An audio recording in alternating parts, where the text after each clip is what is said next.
ओम नमः शिवाय। हमने रुद्राष्टक का पूरा पाठ करने की कोशिश करी।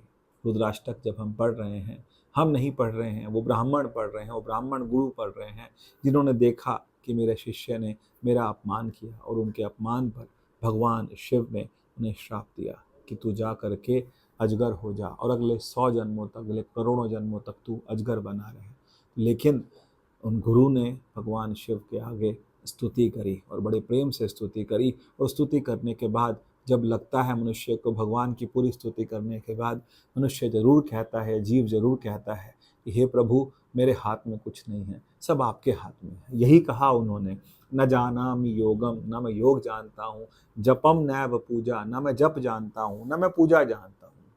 तो न जानामि योगम जपम नैव पूजा, न तोहम सर्वदा शंभु तुभ्यम्। मैं ये सब कुछ नहीं जानता। और जब ये नहीं जानता फिर क्या कहते हैं, न जानामि योगम जपम नैव पूजा, न तोहम सदा सर्वदा शंभु तुभ्यम्। जरा जन्म, बहुत दुख है हमारे जीवन में, और उन दुखों में सबसे जो मुख्य दुख है वो है जरा। जरा मतलब होता है बुढ़ापा, और उसके साथ साथ जरा जन्म दुखो तातप्यमानम।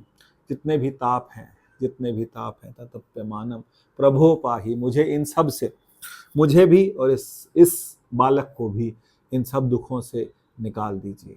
जरा, जन्म और जितने तरह के दुख हैं, और इससे होने वाले जो दुख हैं, क्योंकि जब जन्म होता है तो जन्म के साथ, कुछ जन्म के साथ में ही कुछ दुख आ जाते हैं। तो जब हमें शरीर मिलता है तो उस शरीर के सुख हैं, तो उसके साथ में जुड़े हुए दुख भी हैं, उसके साथ जुड़ी हुई व्याधियां भी हैं, उससे साथ जुड़ा हुआ बुढ़ापा भी है, उसके साथ जुड़ी हुई मृत्यु भी है। और ये सब जो हैं ये हमारे को जीवन के साथ ही प्राप्त हो जाते हैं। जिस दिन शरीर मिलता है तो भी हम कहते हैं कभी कभी कि सबके पास रिटर्न टिकट है। तो रिटर्न टिकट है क्योंकि जब हम यहाँ आए हैं तो हमको वापस भी जाना है। भगवान कृष्ण गीता में बहुत सुंदर कहते हैं, जन्म मृत्यु जरा व्याधि दुख दोषानु दर्शनम। भगवान कहते हैं इन्हें ध्यान से देखिए, जन्म को देखिए, मृत्यु को देखिए, जरा को, जरा मतलब बुढ़ापा, व्याधि, व्याधि मतलब जो बीमारियां होती हैं मनुष्य के शरीर को घेर लेती हैं। जन्म मृत्यु जरा व्याधि दुख, जो दुख हैं हमारे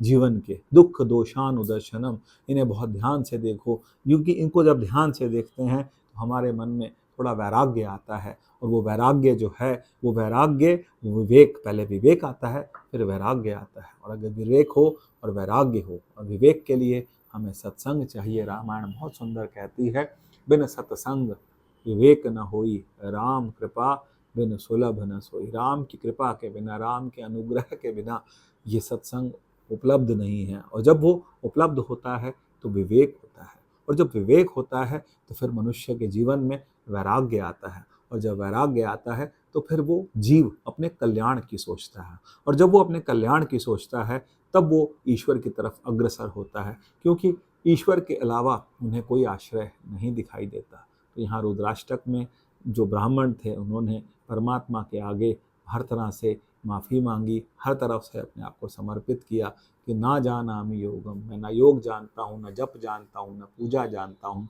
बस मैं आपको जानता हूँ कि आप बहुत दयालु हैं, और आप दयालु हैं तो आप हमें क्षमा करेंगे, क्षमा करेंगे। न जरा जन्म दुखो तातप्यमानम प्रभो पाहि आपन्न, मुझे हमें शरण में लो, प्रभो पाहि आपन्न मामीश शंभो। और आखिर में रुद्राष्टकमिदं प्रोक्तम विप्रेण हरतोषहे, विप्रेण हरतोषहे, भगवान शिव जो थे प्रसन्न हुए।